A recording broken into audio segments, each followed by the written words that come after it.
Eu sou a Michele. E eu sou o Zizo. E você está ouvindo o Mentes Divergentes, um podcast para mostrar que para ter uma mente divergente, você não precisa ser necessariamente neurodivergente.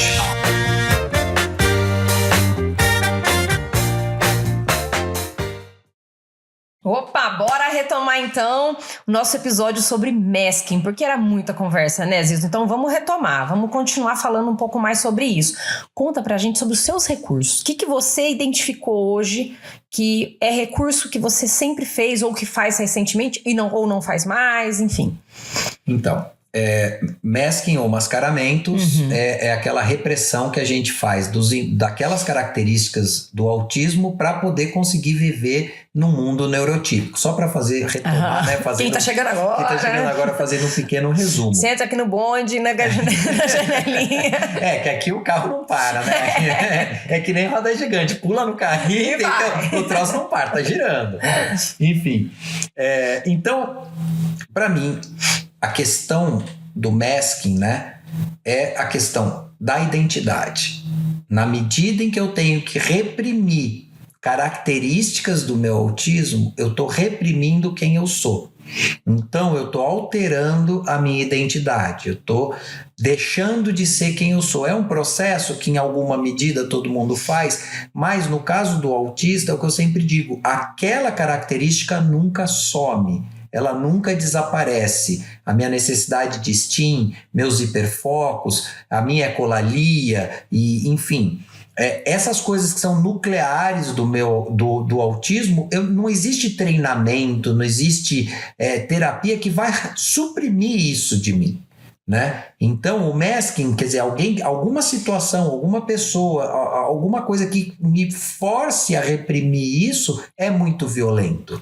Né?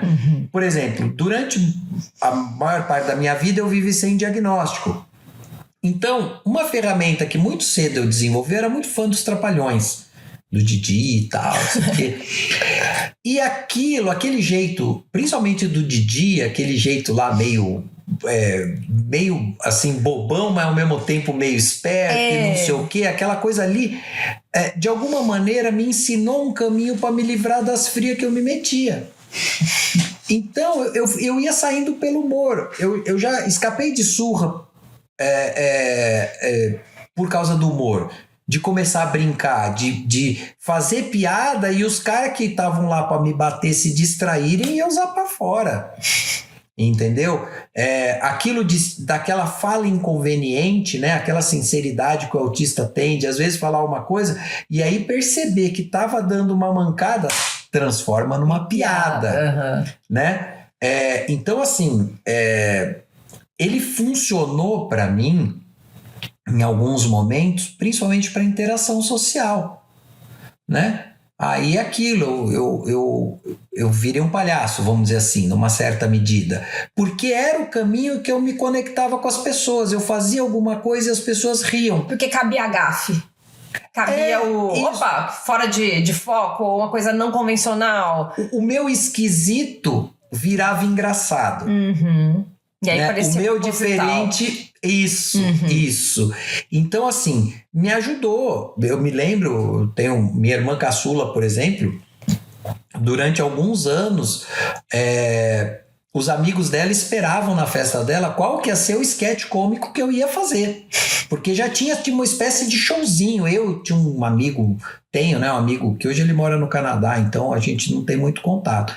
Mas ele foi meu colega da 5ª série até a faculdade. Então até o 3º colegial a gente fez cursos diferentes, mas moramos junto em São Paulo, né? Porque a gente tinha essa amizade de 200 anos. Então a gente já planejava antes, então era dupla sertaneja, numa época que não tinha dupla sertaneja, falava dupla caipira. E a dupla gente caipira. Outra era cada vez era uma coisa diferente. A gente já foi de mariachi e tal. Então cada aniversário da minha irmã a gente planejava. Então o humor foi esse caminho. Jamais eu poderia. Festa para mim era uma coisa, ainda hoje, mas naquela época ainda era muito desconfortável. Então o humor nesse sentido foi minha porta de entrada para um convívio social. É o que eu falo, é o humor bom. Agora, teve o humor ruim também, que me prejudicou muito. Porque eu não tenho muito... Descontextualizado. É porque eu não tenho muita medida. Vamos dizer assim, aquela ferramenta deu certo. Você adquire. Aí você tenta Aí replicar. você quer usar toda hora. Então, por exemplo, eu sempre usei o humor em situações desconfortáveis. Então, tipo, começa uma discussão, começa uma coisa, eu começo a fazer graça, começo a fazer piada. Recentemente, a minha segunda filha, um dia ela tava falando um negócio sério, eu fazendo brincadeira, ela falou: pai, é horrível que você faça isso, porque você me desqualifica, você desmerece o que eu tô falando. E aquilo foi horrível pra mim. Desde que ela falou isso, toda vez que eu encontro com ela eu peço desculpa e falo: filha, eu tô me esforçando. Aí a caçula vira e fala: não, você ainda faz isso. Eu falo: claro, a vida inteira, mas e eu pedi pra elas. Porque aí minha esposa falou, a caçula falou: você faz isso mesmo. Não, eu digo, elas agregaram, porque a Isadora, né? Ela conseguiu formular aquilo de uma maneira que eu entendi. E os outros talvez nunca tinham conseguido, né? Sentiu incômodo. Então isso me prejudicou muito, né? É que esse núcleo mais íntimo tem a liberdade hoje, no contexto do diagnóstico, de saber que pode me falar, de entender que eu não estou fazendo aquilo com essa intenção, mas que o resultado é esse. Eu estava tentando me livrar do desconforto emocional da situação, da tensão. O que eu faço em momentos de tensão? Humor. Só que naquela situação, aquele humor estava gerando, vamos dizer assim, estava sendo uma agressão para o interlocutor. Sim. Nossa, entendeu? Eu tô pensando tanto numa pessoa que eu conheço. É isso, né? Toda hora, né? Eu acho que eu preciso do livro. Mas bom. E é isso. Acho que você usar uma ferramenta, você falou bem, e depois você viu que deu certo, você continua replicando, mesmo de forma descontextualizada. Porque a gente não tem ainda. A gente não tem essa malícia. A gente, quando eu falo a gente, é sempre autista, né? Então eu tô falando, o autista não tem essa malícia. Um repertório tão amplo assim. Não, tipo, deu achei certo, uma ferramenta. Opa, cara, eu vou repetir a exaustão. Sim. Isso daí, entendeu? Inclusive esse é um problema, tá até no meu laudo, sou muito repetitivo, então eu conto a mesma história 200 vezes, é uma coisa do meu funcionamento mental. E quando a pessoa conta pra você assim, mas você já contou, você já falou, e aí? Então, como eu sou muito repetitivo, né, e eu peço pras pessoas, às vezes eu começo falando: nossa, eu já contei essa história, você me avisa, né? E aí, eu também dou esse espaço para a pessoa. Às vezes a pessoa fala: eu lembro, você comentou comigo, essa sabe? História você contou. Eu uso esse recurso de dar a diquinha, porque eu não quero que a pessoa passe, porque para mim é muito humilhante quando eu me dou conta que eu tô contando de novo 20ª vez a mesma coisa. Às vezes o outro não sabe como se portar nessa hora. De pensar assim, pensando pelo outro lado. Mas e agora? Eu acho que ele já falou, mas agora eu falo ou eu não falo? Eu termino... Pra mim pode cortar. Então, mas eu interrompo... Não, pode interromper. Ou eu... Aqui no caso eu não interrompi, porque cada um assiste um episódio e claro, pode ser que não tenha ouvido. Mas eu penso nessa situação, que agora me fez pensar sobre isso. Qual seria a conduta realmente de interromper ou deixar concluir? Porque também eu fico pensando nessa coisa, porque tem hora que se você não concluir... Não sei se você é assim, mas se você não concluir um pensamento, não atrapalha o engajamento do próximo às vezes? Não, Michele, mas aí é o que eu falo. Aí são as maravilhas de ser autista. Se eu tiver o impulso de finalizar, você vai falar: você já contou? Eu falo: não, tudo bem, mas deixa eu terminar. Então tá. Não. Então, assim, pra mim, a regra de ouro pra conversar com o autista é ser 100% franco. 100% franco. Perfeito. Nossa, isso que você falou não foi legal. Com calma, obviamente. Porque senão a coisa escala. Sim. Né? Porque às vezes a gente lidar com alguém, às vezes, que repetiu alguma coisa. Não, isso aí... E aí desqualifica também. É desrespeitoso. Exatamente. Né? É isso. Por isso que eu digo, a comunicação... sempre comento do meu sobrinho... que não é exatamente meu sobrinho, né? Por afinidade, é sobrinho da minha esposa. Mas às vezes as pessoas falam assim: nossa, você lida tão bem com ele. Eu falo: não é que eu lido bem com ele, é que nós dois somos autistas, então a nossa conversa é assertiva. Sem muito blá blá blá. E como ele obviamente é uma criança, a minha comunicação com ele é assertiva, porque eu sei que isso é o jeito mais fácil. Se eu tentar um eufemismo, uma diquinha, ou falar de uma maneira, não eu falo: rolar. não, olha, fulano, é assim, assim, assado. Ele olha pra mim, tipo, Show. ok, e segue o jogo. Você dá mais do que os 50%. Que eu costumo falar assim, que a comunicação é 50%, 50%. Só que o de cá não pegou ainda os 50% por falta de ferramenta, de algum ponto. Não, e a gente não vai Esse tem pegar que suprir. nunca. O sutil, eu falo pra minha esposa, não tenta uma Exato. sutileza, não tenta uma diquinha. Se ela me der um cutucão embaixo da mesa, eu vou falar, que foi? Porque Não é o suficiente. não adianta dar diquinha, cutucãozinho, Sim. sabe? Sendo o mais honesto possível. E o humor foi essa ferramenta que às vezes ajudou, às vezes atrapalhou, e achar essa mão é difícil. É difícil e é aquilo. Na verdade, o humor, ele foi muito mais negativo. É claro que em períodos pré-diagnóstico ele acabou servindo como forma de inserção social. Mas hoje é uma ferramenta da qual eu tento me livrar, porque na verdade ele é um masking. Entendeu? Era aí que eu queria chegar. Sim, uma força. Ele é um masking. É o caminho que é o meu caminho do masking. Vamos dizer assim, o meu método de masking é o humor, Sim. por exemplo. Porque é aquilo, percebi que, tipo, e às vezes eu não consigo perceber. E se eu suspeitar que a plateia, que aquilo que eu falei pegou mal, o caminho é transformar em piada, transformar em graça, transformar em, sabe? Sim. E o tempo todo, né? Reavaliando. Tempo. Isso cansa. Por isso que às vezes a questão social, de esquiva de situações sociais, porque isso cansa muito. Sim. A gente... Tem que ficar pensando tudo no que você vai falar o tempo todo, sem parar. Que eu anotei aqui. Qual é a realidade do autista? Eu nunca posso ser eu mesmo. Então, Eu tenho que fazer um esforço contínuo para viver no mundo neurotípico. isso cansa. E eu falo, já falei aqui, eu sei que eu vou dar uma mancada. Entendeu, Michele? Eu sei. A mancada eu posso falar. Esqueça, capacitismo. Gente, falamos num episódio de capacitismo, mas é um vício de linguagem. Exato. São horrorosos. Mas enfim, eu sei que em algum momento eu vou ser inconveniente.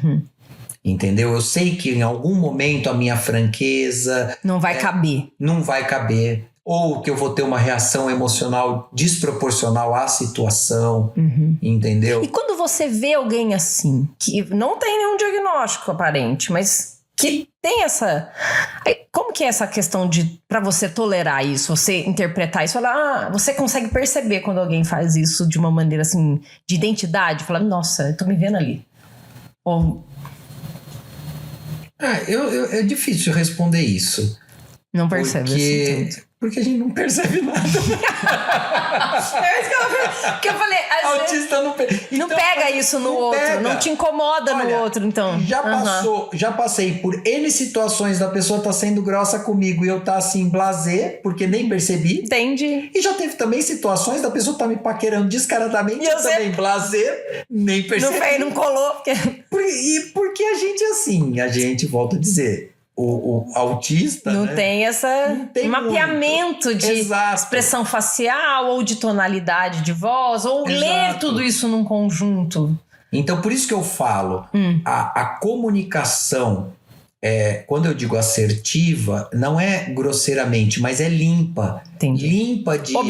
Objetiva. Limpa de emoção, de nuance, de, se puder, evitar ironia, evitar metáfora, linguagem figurativa. Por exemplo, a pessoa chega na minha casa, é uma coisa que eu tenho o hábito de fazer. Por exemplo, vem algum coleguinha da Manuela, eu falo, o banheiro é aqui, já mostro. O banheiro é aqui, se você quiser alguma coisa pode me pedir, não vai me incomodar, papapá, sabe assim? Sim. Tipo, água, comida, o que quiser, me peça, tarará, e vão brincar. Mas porque pra mim isso me dá segurança.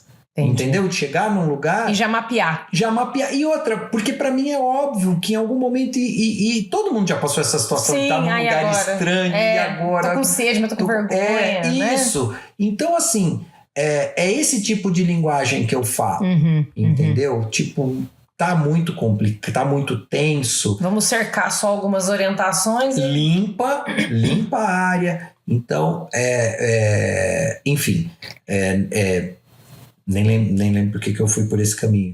Mas, enfim, a questão do masking, né? De você ir oprimindo. E aí é o que eu falo, que a gente estava falando no outro episódio e que a gente queria retomar. Quer dizer, o humor foi um recurso que eu utilizei. Foi um caminho de masking, foi um método de masking que eu inventei da minha cabeça, que eu descobri lá assistindo Trapalhões, achei que era um caminho que funcionou. Agora, e o masking imposto? E aquele masking que vem de fora? Eu também sofri isso. Não faça isso. Você é muito estabanado. Não corra, não faça, não sei o quê. Ou vai jogar bola, vai brincar com os amigos. Você fica só enfiado dentro de casa, vai pra rua brincar. Na minha época a gente brincava na rua, né? E eu falava, gente, eu não gosto daquelas pessoas. Eu não entendo eles. E eu tenho uma irmã que é 1 ano mais nova que eu, e ela era, sabe aquela que sentava na praia, eu me criei em Santos, e fazia aquela meia-lua de cadeira, aquelas turmona grande na praia. Cara, aquilo não fazia o menor sentido. Meu pai mandava eu ir pra praia com ela, eu ia, deixava meu chinelo ali, ia andar. Ia até o fim e voltava ali, enquanto ela tava lá. Porque aquele negócio de ficar ali sentado, se tostando, nada daquilo fazia sentido, né? Mas é aquilo, é o autismo. Então... Mas aí quando alguém chega e massacra e dizer, não, você precisa fazer... Aí vem aquela questão que a gente estava conversando, né, Zizo? Eu imagino uma pessoa que não domina a linguagem para expressar o suficiente aquilo que está passando e tem a ideia que está sendo construída na sua própria cabeça, tem que corresponder à expectativa do outro o tempo todo tem que corresponder à expectativa do outro, porque isso é educar, é moldar, é deixar menos autista. E aí eu faço ideia o que é esse sofrimento desse masking imposto que você tá falando. Que é obrigar a pessoa a reprimir. Eu tô falando masking, é mascarar, é esconder, é reprimir o impulso autista. É o que eu falo, a gente sempre tem que separar o que é repressão a uma característica, vamos dizer, nuclear do autismo, que a gente já falou. Vou repetir, ecolalia, STEAM, hiperfoco. É diferente de eu oferecer meios para a criança ou para o autista adulto se desenvolver. Sim, pegar aquilo e transformar. Então, uma ecolalia, tá bom. Vamos fazer essa ecolalia, transformar numa ecolalia funcional e depois ampliar. Mas eu considero aquilo. E às vezes, por exemplo, ensinar, por exemplo, na disfunção executiva, dar caminhos, dar meios para aquela pessoa se inserir socialmente, né? Ou pelo menos ter uma vida plena. É o que eu sempre falo. A pessoa tem que ter o direito de ser feliz, sendo quem ela é. Agora, ela não tem o direito de ser neurotípica, ou de se transformar, ou de ser convertida em neurotípica. Não. Ela tem o direito de ser um autista funcional, feliz, que possa buscar a própria felicidade. Tenha meios para buscar a própria felicidade. Então, eu acho assim, é andar em cima de uma navalha. Não só para os pais, quanto para terapeuta. Entendeu? E é tão difícil abrir mão desse eu quero que você seja o que eu quero. Tanto para os pais quanto para o terapeuta. Porque eu fico pensando que, assim, primeiro para os pais, porque são julgados o tempo todo. Você não dá conta dessa criança. E aí, né, vem aquele julgamento imenso para os pais, um peso gigante. E para o terapeuta, que não tem uma boa autoavaliação ou que busca uma evolução interna, ele se julga como incompetente. Porque, afinal de contas, ele não conseguiu fazer com que o outro faça exatamente aquilo que ele quer. E isso não é o papel do terapeuta. É errado. O terapeuta, ele é um facilitador e não um adestrador. Ele não tem que impor as suas verdades, ele tem que ajudar a construir no caminho do outro e não no seu próprio caminho. Então eu tenho muita preocupação com isso. É que você falou andar no fio da navalha exatamente porque ao mesmo tempo que eu preciso dar uma ferramenta para poder ajudar ele a avançar e se socializar muito mais, eu não posso tirar quem ele é. Então, aí eu vejo muito isso. Ele pegou um pedacinho de papel e se interessou por aquele pedaço de papel. O que eu posso, como terapeuta, fazer para que ele, através daquele pedaço de papel, chegue em algum lugar, que eu possa trazer alguma contribuição, algum aprendizado, porque sim, é possível. Aquele papel pode virar uma letra, aquele papel pode virar uma bolinha e virar um futebol de dedo, aquela bolinha pode virar o que quiser, desde que tenha função e sentido para quem é o autista, e não para imposição de uma regra social. Primeiro você vai aprender o A, depois você vai aprender o B, depois você... Quem disse que tem que ser assim? Não, e assim, você falou aí, deixa eu organizar. Primeiro, um modelo concreto, né? Minha cabeça é sempre do concreto, né? Então, é aquela coisa. Hoje, nós vamos usar o martelo. Só que, o que o autista, a minha necessidade naquele momento é parafusar. É parafusar. Perfeito. Aí o cara entrega o martelo. Não, mas o martelo você bate, você faz, e o prego. Aí o cara olhando pro parafuso que tem que ser a parafuso. Cara, eu não preciso de um martelo, eu preciso de uma chave de fenda. Ai, perfeito, adorei essa analogia. Agora, se eu não olho pro cara e vejo o parafuso solto dele, e aí eu chego no meu humor, né? Pra fazer a piada de que o autista tem um parafuso solto. Mas não, enfim, esqueça, volta pro modelo. Se eu não tenho esse olhar, o que esse cara precisa agora? Ele precisa apertar um parafuso, ele não precisa bater um prego. Ah, mas no protocolo tava escrito martelo? Como assim? Hoje é o dia do Exato, eu não dei checklist no martelo. Sabe, outro dia eu tava ouvindo um podcast e uma característica do autismo é a rigidez mental, né? A gente foca naquele negócio. O túnel. O túnel, ótimo. Então, por exemplo, eu li muito de psicanálise, gosto, tive o meu hiperfoco um tempão e gostei muito de uma autora que chama Melanie Klein. E outro dia eu tava ouvindo um podcast que eu achei por acaso lá, que chama Café com Klein. Que legal. Fantástico, ainda para quem conhecer um pouquinho de Melanie Klein, porque eles já vão muito de, assim, pressupõem um conhecimento, né? Apesar deles terem um episódio lá falando da vida dela e das principais teorias. Mas enfim. E lá pelas tantas, são dois caras, dois professores falando, lá pelas tantas ele fala assim, e por que o cara, o psicólogo, né, o psicanalista kleiniano, ele pega e ele quer botar a teoria de Klein no paciente. E, na verdade, você tem que saber o que esse paciente precisa. Pode ser Klein, pode ser Winnicott, pode ser Lacan, então não tem pode ser o Freud, né? Pode ser... Enfim, eu tenho que ver para aquela situação concreta. Olha que legal. E aí, para mim, que tem aquela rigidez mental, que senhora Klein, para mim, é o tudo. Não fale que ela não serve, como assim? Como assim não serve? Ela é sensacional, para tudo eu posso resolver com Melanie Klein. Não. Mas assim, eu tô fazendo um exagero, mas eu tenho esse pensamento, tipo, nem vou ler os outros autores, porque já aprendi tudo com ela, né? E aí o cara pega e leva isso pra mim, e eu falo, que coisa sensacional. Pulveriza o concreto do antigo, né? Aí eu falo, e é exatamente isso. Agora, eu sou autista, então eu posso, vamos dizer assim, dizer, olha, minha rigidez mental é compreensível. Agora, o terapeuta... Né? Como eles estavam falando, era um contexto zero autismo, era um contexto de um podcast sobre psicanálise e de psicanalistas atuando, porque os dois que estavam debatendo eram psicanalistas. Então assim, tô falando totalmente fora, mas aquilo serviu. Totalmente aplicável. Tipo, eu não posso ficar bitolado que eu tenho que usar isso. Não, cara, eu tenho que conhecer esse ser humano. Antes de eu conhecer, antes do pai e da mãe sentarem, olharem para esse filho, eu vou dar um exemplo, seria o equivalente a eu olhar para um bebê e falar, você será médico. E a partir daí, só dar coisa de médico, botar ele num cursinho de biologia, já começa a estudar biologia, porque você vai precisar muito disso. Então eu vou pôr numa escolinha, vou levar ele em hospital para ele já ficar vendo gente estrupiada para se acostumar. Exatamente. Aí eu falo, cara, esse moleque ou essa menina, né, tem 1 ano e meio. Por que você decidiu que ele é médico? Ele não é, você não sabe. Pode ser que ele é. Você não sabe quem ele é. Então aí ele não vai ter oportunidade de saber. Fora isso, porque ele vai. Eu tenho conhecidos que passaram por isso.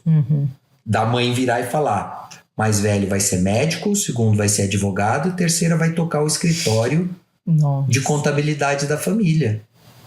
A primeira se formou médica, deu uma sorte do caramba, porque ela gosta. A segunda, uma frustrada, porque era uma pessoa poeta, uma habilidade imensa. Atriz, gostava de teatro. E, não, você vai fazer direito. Então era uma pessoa azedérrima, horrível, assim, sabe? Difícil, porque, obviamente, é uma pessoa extremamente... Porque tinha... Tá castrada o tempo todo. Uhum. E a outra, coitada, era uma... Assim, sabe aquelas pessoas... Zen, tranquila, tipo, tá bom, dá. Nem sei se tava no abstrato e foi pra contabilidade. Nem sei se chegou a fazer a tal da faculdade de contabilidade, porque, assim, daí essa conseguiu sair de banda, porque caçula tem essas sortes, né? Mas, tipo, as outras duas, sabe? Aí eu penso, e eu vou fazer isso ainda com uma criança... Autista, carimbo, currículo. A partir de agora, vamos fazer um 17 terapias por segundo. 40 horas semanais. É trabalho. Pô, meu, peraí, eu não quero trabalhar não. Criança gosta de brincar, não, e eu ainda penso nisso, o quanto esse ensinar a brincar, imagina, ensinar dizer a como brincar, tem que brincar. É muito complexo. Porque como que você vai explorar quem você é, como você vai descobrir o mundo, como que você... Eu tenho preocupação com isso, porque essas crianças com esse mundo de terapia de 40 horas direitinho para adestrar, modelar o cérebro. Vamos modelar o cérebro.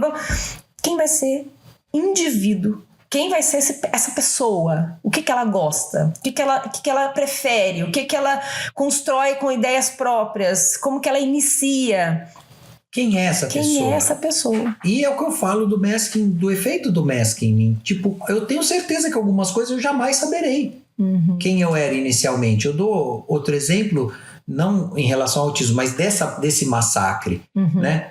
A gente, nós somos seres em constante mudança, evolução e aprendizado. Então, quando eu era criança, lá nos meus 5 anos de idade, eu queria ser motorista de ônibus ou caminhão. Era a paixão. Porque eu vi porque no carro, a roda do ônibus, ela é muito maior. Então, eu ficava vidrado naquele negócio rodando. Então, eu andava no trânsito e eu ficava olhando para aquela rodona gigante. Eu falo... Aí, quando eu tive algum senso, eu falava, eu quero dominar, eu quero ter essas rodas para mim. Eu quero ser motorista de caminhão de ônibus. Entendeu? Imagina... Você começar, imagine que meu filho vai ser motorista para uma criança de 5 anos expressando um desejo, sabe assim? Imagina se você... Mas fazem isso com o autista, ok fazer isso. Com o autista tudo bem, porque ele não... Com o autista ok. Por quê? Porque ele não expressa. Como a dificuldade de estar ali na linguagem...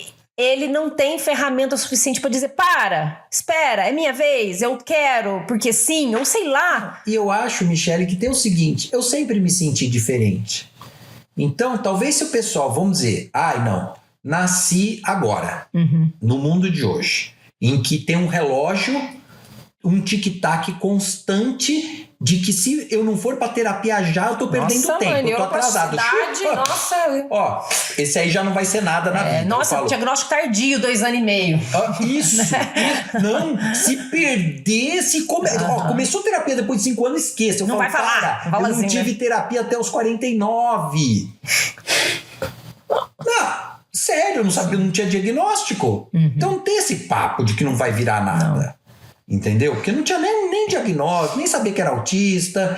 Existe um misticismo imenso em volta da criança que não falava.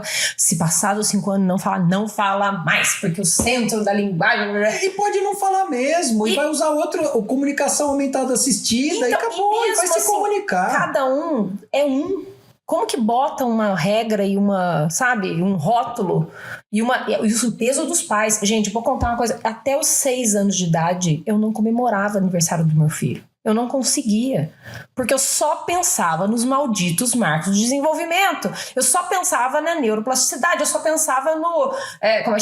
a poda neuronal. Tô perdendo tempo. O relógio que você falou. Na minha cabeça era tic-tac, tic-tac, tic-tac. Cada vez que ele fazia aniversário, era uma depressão. Tipo, perdi, puta merda, ele já... Ó, eu falei palavrão. Por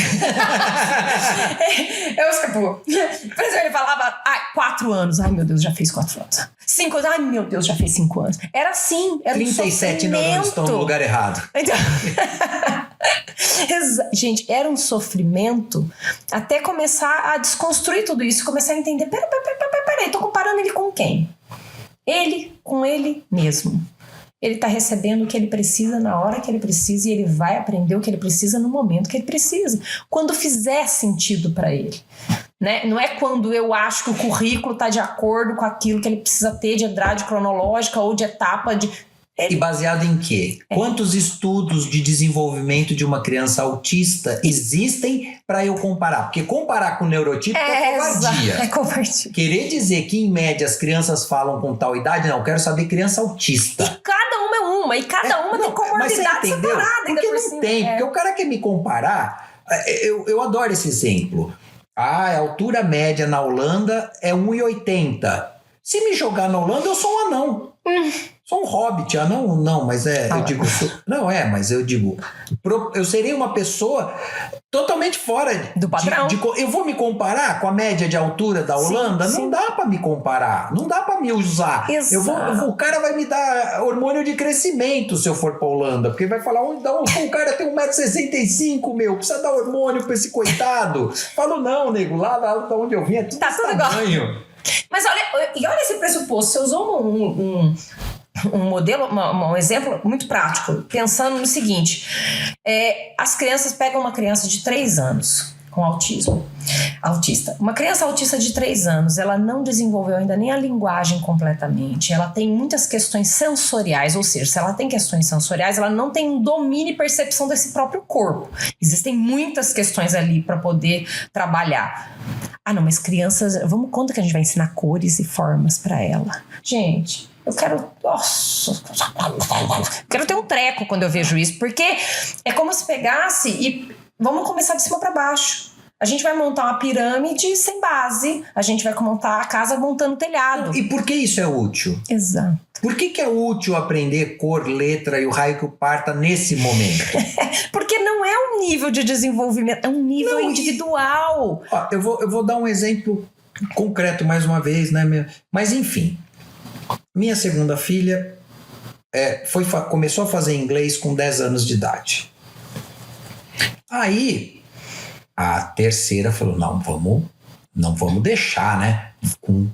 Não, minto. Tô errando o exemplo. Voltar. A minha segunda filha foi pro inglês com 5 anos. Logo que podia entrar na cultura inglesa, a primeira classe ela foi. Aí, por uma série de circunstâncias... A terceira não foi.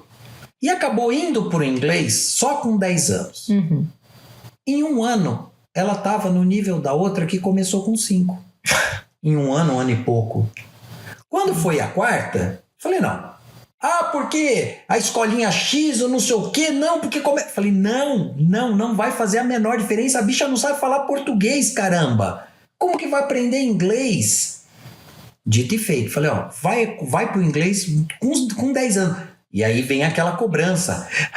Mas as outras... Mas tem coleguinha que já fala fluentemente. Mas tem não sei o que lá. Falo, não quero saber. Eu não vou gastar dinheiro com uma coisa que não faz sentido. Botou lá. Mesma coisa. Em 1 ano. As musiquinhas cantando. Você olha, você fala assim... Oi? Antigamente cantava que nem Pepe e Nenê, sabe? O inglês... Claro, porque não sabia uma palavra. Só que com o acesso que você tem hoje em dia, e com aula, a pessoa vai, Então, quer dizer, você tem que sentir o que é realmente necessário oferecer. E na individualidade, né? Na individualidade. Fez sentido, ela quis antes, ela pediu antes. Não, então tá. Esses dias eu tava lendo uma reportagem de um cara que se tornou bilionário com, sei lá, tava com 80 anos, uma coisa assim. Ele chegou aos 50 e poucos anos, foi se aposentar e ele tinha um projetinho lá de um negócio E ele falou, quer saber, vou pegar o dinheiro da minha aposentadoria aí, a indenização lá, ele chegou para a idade de aposentar, mas fizeram um plano de demissão voluntária na empresa. E aí ele falou, em vez de me aposentar, vou me demitir, vou pegar essa grana, porque ele já tinha tempo pra caramba de empresa, e decidiu investir no negócio dele. E ficou bilionário.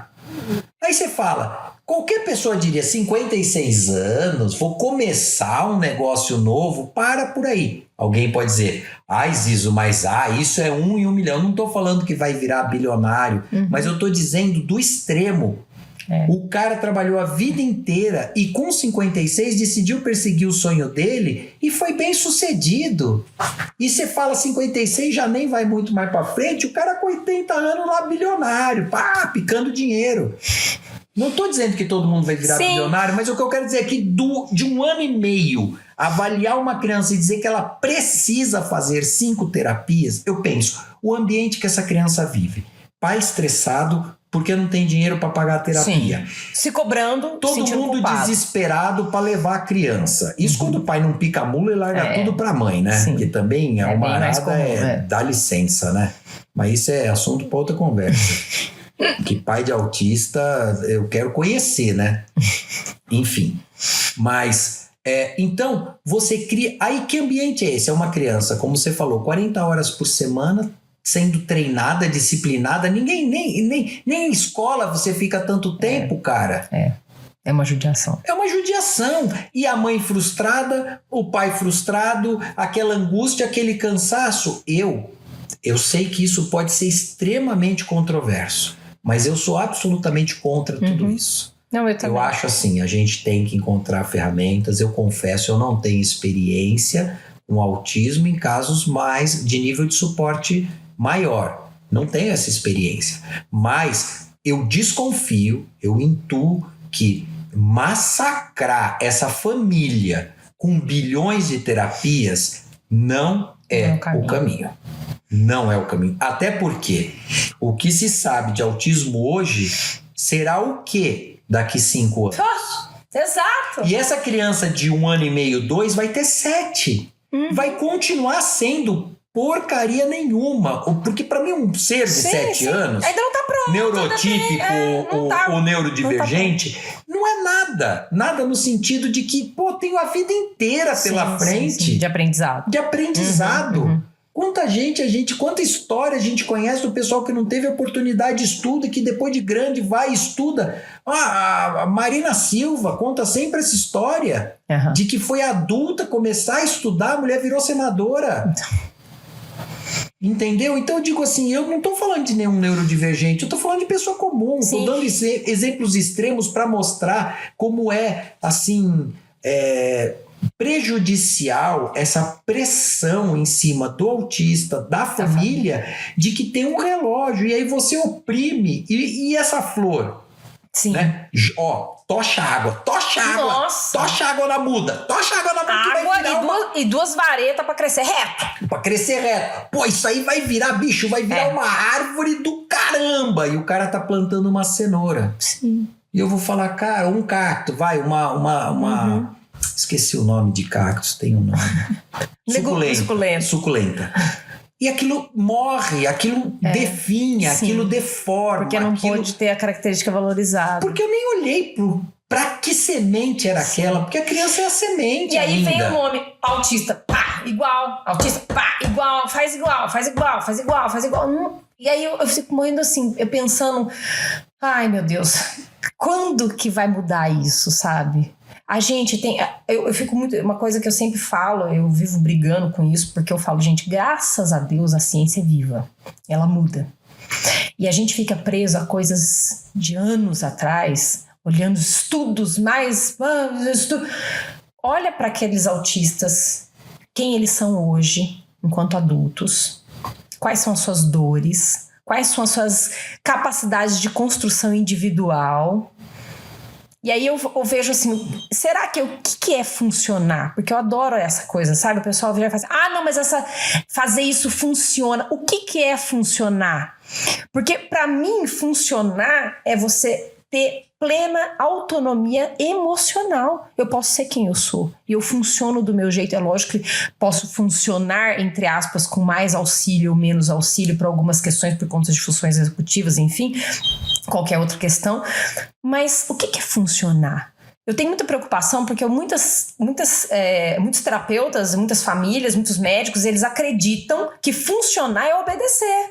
Funcionar é replicar o acadêmico. Isso é funcionar. Então, ele é super funcional. Então, essa terapia, esse jeito funciona. Então, isso me angustia demais, porque não é só isso. O ser humano não é só isso. E aí, quando a gente sai do biológico e vai do acadêmico, né, aquela estrutura pedagógica, e a gente olha para o social, a gente vê que o indivíduo ele precisa da sociedade, das funções voluntárias dele para ele poder se exercer como único.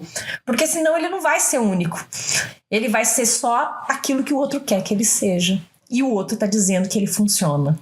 Não, e o pior é que você não dá a oportunidade de saber quem é aquela pessoa. Não deu tempo, nem deu tempo. Não deu tempo. Depois eu nem sei se consegue mais. Não. Né? Tem várias crianças, vários casos de adolescentes, ou mesmo já adulto relatando, eu não consigo fazer se não me mandar.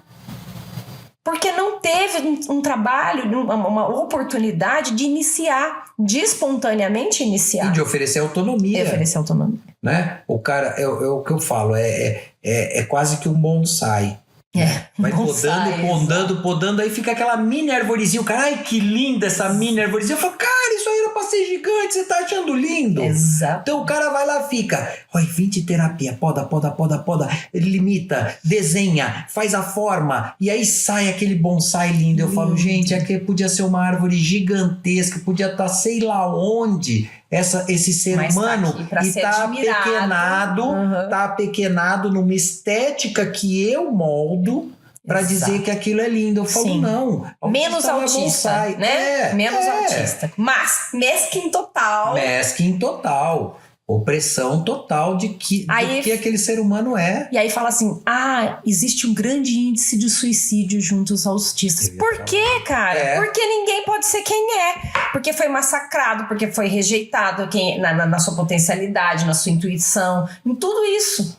Eu vejo autista adulto deprimido clinicamente, porque não tem habilidades para a vida independente e vê os pais envelhecerem. Uhum. E eu falo, cara, quem que deixou chegar nesse lugar? Claro que algumas pessoas eternamente terão, então a gente tem que também buscar outros caminhos, como lares adaptados, né, locais, que aí é outra discussão, mas eu digo, vamos olhar, né, quanto que eu poderia ter desenvolvido desse ser humano, oferecido, aberto espaço para ele se desenvolver. Eu falei, não sei se foi nesse episódio ou em outro, né, da minha questão com higiene pessoal quando eu era criança. E depois aquilo fez sentido para mim. E obviamente que eu sou uma pessoa muito cuidadosa com a minha higiene pessoal hoje, entendeu? Mas já não fui. Em algum momento deu clique para mim. Então será que se eu massacrar, se eu oprimir, se eu botar 1000 fotos de 1000 quadrinhos, calma, vamos levar isso para um caminho em que aquilo faça sentido. E outra, e o meu filho neurotípico que está do lado dele que também não quer escovar o dente? Por que eu não estou botando plaquinha pro desgraçado escovar o dente? A autista bota plaquinha, agora pro outro não. Pro outro é só... É só rebeldia. É só rebeldia. Mas o autista não pode ser rebelde, porque não medica. Medica. Aí, dopa o cara porque tá dando muito trabalho. Eu fico pensando nisso. Hoje, o autista, ele tá tão massacrado. Ele não tem espaço, nem de silêncio, nem de oportunidade. E de ócio. De ócio, justamente. O ócio é tão importante para o desenvolvimento. Eu passava tardes, Michele, montando cenários. Sabe aquele soldadinho de plástico pequenininho? Eu ia no canteiro de casa, eu cavava trincheirinha. Eu não sei o que, eu montava aquele cenário inteiro da batalha que estava na minha cabeça, porque aquele bichinho não mexe, ele não faz absolutamente nada. E ninguém interferia na sua brincadeira. Exato, e eu passava às vezes uma tarde, terminava, recolhia todos, guardava e ficava feliz, porque eu achava lindo, porque na minha cabeça Cada soldadinho que eu tava pondo, ele tava fazendo uma ação. Ele tava atirando no outro. Se tinha um com o gesto de jogar uma granada, eu via aquela granada ainda. Às vezes até comprava bombinha pra jogar, pra explodir mesmo. E não sei o quê. Porque pra mim aquilo tudo tava vivo. Na minha cabeça, aquilo era uma batalha ferrenha. E quem olhasse... ia ver um menininho autista sistematicamente botando um soldadinho aqui, um outro ali, aquilo tudo parado, em absoluto silêncio. E pra mim, cara, tava acontecendo maior fuzuê lá, maior roubo. Uma guerra. Eu penso, eu acho que até é isso, quando você fala dessas oportunidades de construção, isso talvez a gente precisa conscientizar tanto os terapeutas, quanto os professores, quanto os pais, que o tempo de silêncio é oportunidade de absorção, de construção. Você não passa várias vezes a mesma coisa na cabeça para fazer sentido? Você pode ouvir 10 vezes, mas às vezes na 11ª aquilo fez sentido, mas porque teve tempo e teve espaço. Eu vejo aqui, mais uma vez, de terapia, muitas vezes vem algumas famílias, e eu sempre estão comigo dentro da sala, e elas me veem em silêncio, observando a criança.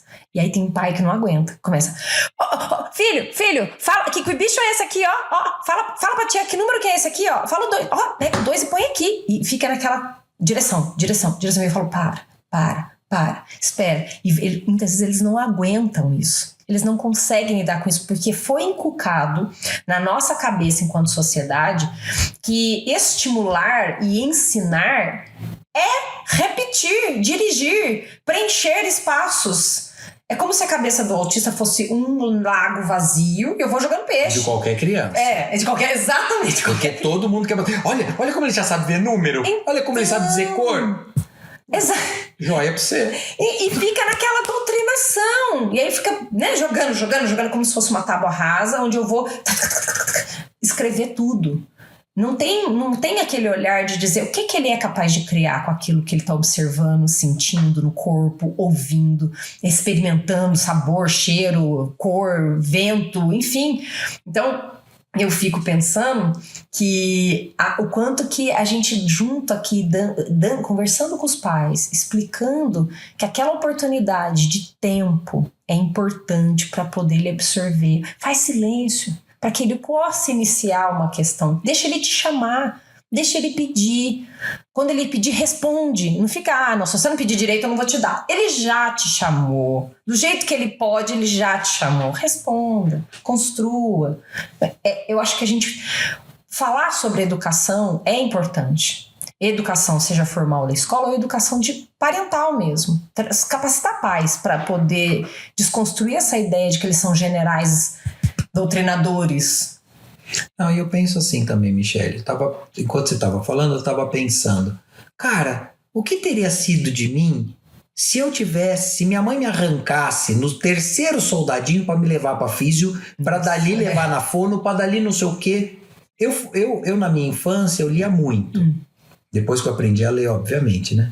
Mas assim, eu quero dizer, depois que eu aprendi a ler, porque eu li na idade normal, nada de, não fui nenhum, assim, que tem as crianças, que né? Que lê com 3 anos, não sei o quê, não, pra mim foi tudo normal, era até meio preguiçosinho na escola, mas enfim. Mas eu gostava de ler. E eu falo, de repente, se tivessem me arrancado, quanta coisa eu aprendi, quanta coisa fez sentido, assistir 20 vezes a mesma coisa. Olha... Recentemente teve um seriado novo do Star Wars lá, do Obi-Wan, que é um personagem que eu amo. Eu amo Star Wars, né? Guerra nas Estrelas e tal. E teve o seriado. E eu assisti várias vezes. Eu assisti o episódio quando lançava, mas era tão emocionante. Bom, só pra você ter uma ideia, eu ganhei de aniversário a roupa do Obi-Wan e pra assistir o episódio eu me visto. Eu ponho a minha foto do WhatsApp. Minha foto do WhatsApp sou eu vestido de Jedi. E Dani, a minha filha, aí você não tem medo de pagar mico, pai? Eu falei, não. Sabe assim, aquilo pra mim, eu fico encontrando motivo pra me vestir de Jedi, porque por mim andava o tempo inteiro. Mas enfim, e aí eu assisto de novo. Porque eu já tive aquela emoção do inédito, aí eu tenho que reassistir para enxergar coisas que eu não enxerguei. Aí, às vezes, eu, por exemplo, filme que eu gosto da trilha sonora, às vezes eu reassisto só para prestar atenção na trilha sonora. Olha que coisa. Porque na primeira vez você quer saber da história, você quer saber o que vai acontecer. Aí eu paro, não, nossa, mas tinha uma trilha muito legal, vou voltar. E aí eu vou prestando atenção de como o autor está trabalhando a trilha, ou outras coisas, pode ser várias coisas diferentes, só porque eu gostei do filme mesmo, ou às vezes o filme é muito longo, e eu quero ver de novo, porque aí eu já sei o que aconteceu, eu não fico tão ansioso, eu consigo prestar atenção. Entende? Aí eu falo, e se eu tivesse 40 horas de terapia semanais, que hora que eu ia fazer isso? Dirigida. Do cara mandando eu fazer uma coisa e eu doido pra assistir um episódio do Obi-Wan, cara, estreia hoje, quarta-feira. Sim. Não, hoje não é quarta, mas eu digo, faz de conta, né, que eu tô lá na terapia. E eu angustiado acaba e chutar o débil mental. Não posso falar débil mental também, já falei tudo errado de novo. Capacitismo. Eu falo, pô, seu terapeuta, que eu estou, assim, ansioso com o seu trabalho, mas dá pra acabar logo pra eu poder ir pra minha casa? E ainda sentindo tudo isso... dedicar ao meu hiperfoco. Exato. E sentindo tudo isso sem ferramenta suficiente para explicar isso. Eu tô falando de mim, que domina a linguagem. Sou um autista falante, né? Então, se para mim é angustiante imaginar essa situação, né? Se de repente já teve situação, por exemplo, vai estrear um filme novo do Star Wars, eu não consigo trabalhar durante o dia. Eu não consigo. Porque a cabeça tá ali. Tipo, eu compro antecipado o ingresso do cinema, quando dava pra ir em cinema, né, antigamente, mas... Enfim. Imagina ter que o cara me botar numa sala pra fazer terapia. E guardar o seu hiperfoco. E guardar. Ou, por exemplo, não poder ficar falando o tempo inteiro. Porque aí, beleza, eu vou poder falar tudo que eu acho que vai ser, as teorias e não sei o quê. Aí, ok. Você mudar o... mas aí a gente corta e não. Aí fala, não. Esse você já falou. Eu fico imaginando eu chegar lá na terapeuta, vou começar a sessão de hoje. Então, eu tive um sonho. Não. Hoje não é dia de falar de sonho aqui, tá? Nossa, Deus, já vai pronto. Morder até mão. Hoje não é dia. Ou então, eu quero falar mal da minha mulher. Cara, o único lugar gostoso é lá. Lá eu posso falar tudo. Coitado. Não, e é uma coisa pontual. Imagina, aqui não. Aqui é proibido fazer isso. Eu falo, cara, pago você pra quê? Entendeu? Aí as pessoas... qual é meu desejo falando essas coisas, dando esses exemplos? É levar a pessoa a refletir e falar assim, nossa, vamos dizer, eu sou pai de autista, sou neurotípico, eu ouço isso e falo, nossa, eu sinto isso. Então, o que eu tô querendo dizer? Tô dizendo, colega, então se coloca no lugar do seu filho. Exato. E imagina o que ele passa. E filtra um pouco essa linguagem do roda neuronal, acelera, tempo perdido. Minha filha neurotípica foi iniciação musical, porque é o pacote, né? Tanto para pai de autista quanto para pai de neurotípico. Tem um pacotão que tem a idade, tem que pôr na iniciação musical. Natação e extensão musical. Isso. Aí foi uma vez, parará, e putz, nossa, escola sensacional. Pessoal sensacional, olha, mas perfeita, o lugar maravilhoso, não tinha nada a ver com a escola. Foi uma vez, aí de repente começou a dizer que não queria ir, não, mas vai, né? Vai. Aí começou a chorar para entrar na sala. Viu? No terceiro dia que chorou, eu falei para minha mulher, e ela obviamente também, eu falei porque eu que levava. Normalmente era um horário que encaixava para eu ir, por isso que eu tô dizendo que eu falei para ela. Falei, não vai mais. Porque não tem que passar por isso.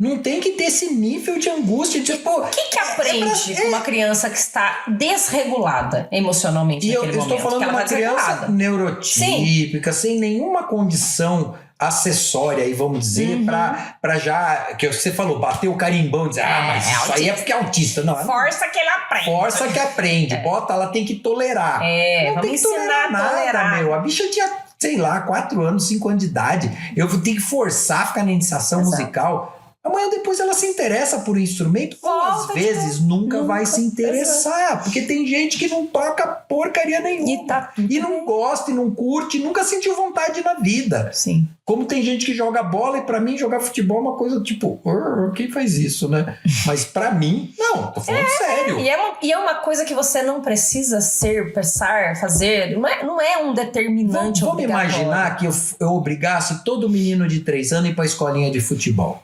Então... Perdeu tempo, cara. Seu filho nunca vai jogar bola se ele não entrar na escola com 1 ano e meio. O cara nem anda, mal anda, alguns nem andam. Neurotípico, não tô falando. E por que com o autista você tem que fazer isso, senão ele vai perder a oportunidade, vai perder a janela? É muito difícil isso, é muito complicado. Essa doutrinação e essa repetição, e isso me angustia bastante, eu tenho arrumado algumas briguinhas.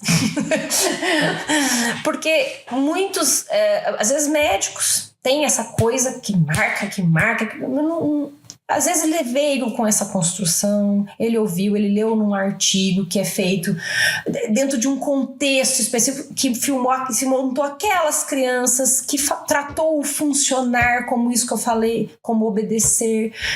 Esse artigo científico não avaliou essas crianças na fase adulta para saber suas questões emocionais que foram oriundas lá dessas imposições. Então assim, eu fico pensando, até quando? Será que a gente vai conseguir mudar isso? O que você acha que está caminhando? Pela primeira vez eu fico feliz quando eu encontro pessoas que pensam como eu tô pensando. Você tá falando sobre isso, pra mim eu falo, o mundo está mudando, cara. Eu morro de medo, sabe? Porque eu nunca fiz, por exemplo, vídeo no Instagram, não sei o que, sobre esse tipo de questão, porque eu sei que vem Nossa, vai ser cancelado. Bom que eu não tenho seguidor, né? Vai baixar de 13 para 12. Né? Porque meu sogro não vai se meu sogro é meu fã. E ele, nossa, tem o maior fã no canal é meu sogro. Mas enfim, não, é verdade, pior é que é mesmo. E ele me cobra. Se eu fico um tempo sem postar, ele fala, cadê o vídeo? Pá. Mas enfim, não é esse o assunto. A gente de novo tá estendendo o tempo, mas essa questão da terapia, né? Das terapias é muito complexa, porque a gente pode abrir isso para outras questões que não tem nada a ver com a metodologia. E se eu não for com a cara do terapeuta? Também. E se a criança... Meus pais me botaram na escola que meu irmão mais velho estudava, óbvio, porque naquela época ainda tinha aquilo de escola só de menino, escola só de menina. Então as meninas iam para uma escola, os meninos iam para outra. E aí chegou minha idade de ir pra escola, eu fui na escola. Sei lá, minha mãe só me conta que eu chorava desesperadamente. Eu não conseguia ficar. Eu tenho lembranças muito vagas dessa escola. E eles tiveram que me tirar de lá. Ainda bem que meus pais tiveram essa sensibilidade. Em vez de forçar, só sacaram fora e botaram em outra escola. Entendeu? Mas eu falo... Tem que prestar atenção. Qual é o motivo? Eu não sei dizer. Era idade de de jardim da infância. Como que eu ia saber o que eu estava sentindo? Volto a dizer, eu era e sou um autista falante. Mas não com tinha 5 anos, não tinha. Imagina uma criança de 3, de 4 e não falante. Nossa. Enfim. E aí eu falo nisso, nessa coisa do chorar, do massacrar, de construir. Aí a criança passa por essa podagem tão precoce que ela entende que ela vai ter que ser massacrada pelo masking, né? O imposto ou como recurso social ali no futuro. E aí várias vezes ele vai caminhando para isso sem perceber ou sem valorizar a sua própria dor de quanto isso é massacrante, porque já sofreu tanto, já acabou. Ela perdeu aquela capacidade dela. Não teve espaço para sofrer. Não, de luta, né? É o famoso daquela educação de antigamente, engole esse choro e volta pro jogo. Exato. Engole esse choro. Sabe? É aquela criança, igual aquele paralelo extremo, mas é igual uma criança de guerra que ela, tipo, aquilo é aquilo, acabou, é o que dá. E aí, quando cresce, vem todo esse peso, vem o alto índice de suicídio, vem a depressão. Aí fala, isso é uma condição muito comum no autismo. Por quê? Exato. Eu sempre gosto de referenciar com o neurotípico. Se hoje não se fala engole esse choro, para criança, porque você é opressor, porque você é isso e aquilo. Por que o autista tem que engolir o choro? Exato. Por que o autista é obrigado a fazer 300 terapias por dia? Sabe? Claro que é benéfico. Eu não tô fazendo apologia, a gente tá chegando ao extremo, exato. Mas imagina. Que a gente ouve aos borbotões, tá perdendo a chance, tá perdendo a oportunidade. Se não começar, se não fizer 40 horas... E a criança chorando. E num contexto de um país, de uma situação social, econômica grave, então você gera angústia na criança, você gera angústia nos pais, você arrebenta com aquela família, se destrói famílias por uma opressão que vem da onde? Da cabeça de um cara que leu 3 páginas, sei lá, mesmo que tenha lido 5.000 páginas. Mas que não viveu na pele, não tem um autista dentro de casa, não tem o autismo, não sabe o que é tudo isso daí. Não olha para essa questão da individualidade, da constituição do sujeito, da personalidade. Não, quer que funcione. Um adulto produtivo, contribuinte. É score. É score. Eu quero pontuar. Eu quero pontuar. O cara tem que entender, terapia é atividade meio, não é atividade fim. Não é para chegar, não é para... curei. Curei. Não é curar, gente. É o que eu sempre falo. O que a gente busca é oferecer meios para a pessoa ter uma vida plena. Para a pessoa buscar a felicidade, para a pessoa desenvolver as potencialidades dele, sejam elas quais forem. Porque a beleza tá no processo. Não tá no resultado, no final. Porque não tem final. Qual que é a linha de chegada? E viabilizar que essa pessoa floresça. Eu não posso, volto ao meu exemplo, eu não posso querer transformar uma cenoura em baobá. Cenoura é cenoura, baobá é baobá. E cada um tem sua função. E não tem exato, e não tem terapia que transforme cenoura em baobá. Exato. E essa aí já vem para uma outra questão que nós vamos falar depois no próximo episódio, que nós vamos ter que agora dar uma encerrada, né? Nós demos uma estendida aqui. Que eu acho que vale a gente falar bastante sobre a aceitação. Em mais amplo sentido. Seja de quem vive o autismo na pele, ou na família, ou na sociedade do lado de fora. Tem aí uma questão para a gente tratar. Fique com a gente no próximo episódio. Muito obrigado pela sua companhia.